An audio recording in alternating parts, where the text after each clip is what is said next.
Thousands marched through the streets of Phoenix and onto their state capital. Some say as many as 20,000 joined in this. But the rallies were not limited to the United States. A few hundred people gathered outside the U.S. Embassy in Mexico City, speaking out against citizenship checks based on reasonable suspicion. Austin activists joining the effort today. Jacqueline Ingles live at the state capitol with more on that. Jackie? David, even though the rally had a low turnout, we only had a couple hundred show up here at the Capitol compared to tens of thousands in Arizona. Both supporters and opponents maintained their focus on this hot-button issue.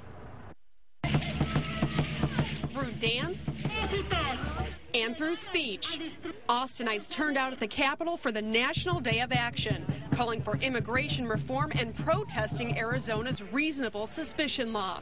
The law they want is in Arizona because it's like a cancer for our state. We don't need that kind of laws in here in Texas. A strong comparison shared by others in attendance who braved 95-degree heat for their chance to vocalize their views. Never thought that would happen here in America.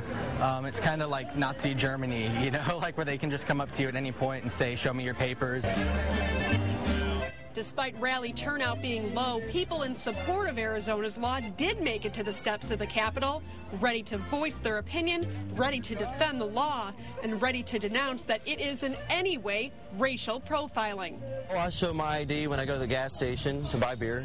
I show my ID at the bank. I show my ID many places on a daily basis in order to serve the requirements of our law. Border Patrol also on the radar. If you go to work and you come home and someone's in your house, you just don't ignore it and say, oh, well, they're already here. Differences aside, both supporters and opponents did have strong messages for President Obama. If he wants our Hispanic people to vote for him, he have to pass the Reforma Migratoria first.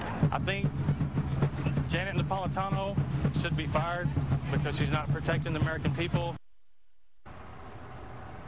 Everyone I talked with earlier today told me that the low turnout wasn't too upsetting because having just one person show up is better than none, and they achieved their goal of keeping this issue on the forefront of the American agenda. Live at the Capitol, Jacqueline Ingles, KXAN-Austin News. Well, another setback tonight in the effort to stop the oil gushing into the Gulf of Mexico.